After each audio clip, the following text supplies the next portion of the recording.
You've probably seen a time-lapse video before. The most common example is a gorgeous sunset that's been sped up to go from light to dark in just minutes.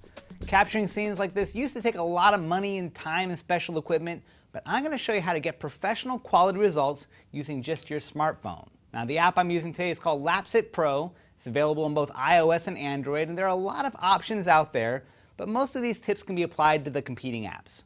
Now, first, a few things about choosing the right scene. Time-lapse photography doesn't lend itself well to every situation.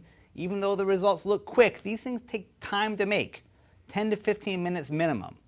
Because of that, make sure you're in a location where you can relax for a while or be able to leave your phone unattended.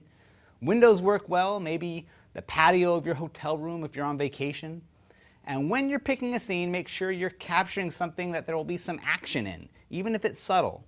Waves on the beach, trees in the wind, cars on the road, people walking by, that sort of thing. Now, when it comes to setting up your camera, the most important thing is to make sure your phone isn't going to wobble around, since that's going to break the spell of the video. Unfortunately, with today's thin smartphones, it's nearly impossible to rest these on a table and prop them up on their own. CNET Sharon Profis has a great video for making your own tripod mount for your smartphone, but if you want something quick and cheap, try a binder clip, or two. By placing one of these on each side of your phone, it makes it much easier to prop up or even hang up on a nail. Alright, now I'm almost ready to record, but before I do, there are a few settings worth checking out.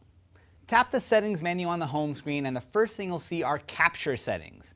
By default, Lapse will take a picture every 2 seconds, which is great for shorter videos. 15 minutes turns into about 18 seconds. But for longer stretches, say capturing hours or entire days, it makes sense to raise this closer to a frame a minute. You can also make use of the schedule function to start recording at a later time. You can use this in conjunction with limit mode to automatically stop your recording. Now, a few other tweaks you can make. You can set the video quality to 1080p if you want the best quality, just know that's going to eat up more space. Also, disable the promotional ending unless you feel like giving Lapse a free ad in every one of your videos. Now, once you're ready to shoot, you'll see a separate settings menu on the capture screen. This will give you options for locking down the focus and white balance and exposure. You can play with these if you really know what you're doing, but I got the best results just leaving these alone on continuous automatic control. When you're all ready, you're going to set this thing down, make sure it's steady, hit the capture button, and then just find something to do for the next 15 minutes. Now, when you're all done capturing your time lapse, wake up the phone and hit the stop button, then turn your phone into portrait view and you'll see a number of options for editing your video, adding effects, music, and exporting the final product. Use the trim button to edit out the shaky parts from the beginning and end when you're probably handling the phone.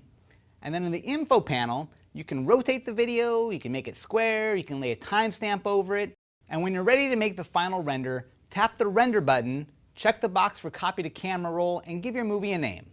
Then hit render.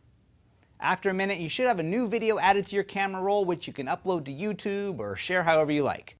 For more tips like this, including how to create your own time-lapse rotating tripod, head over to howto.cnet.com.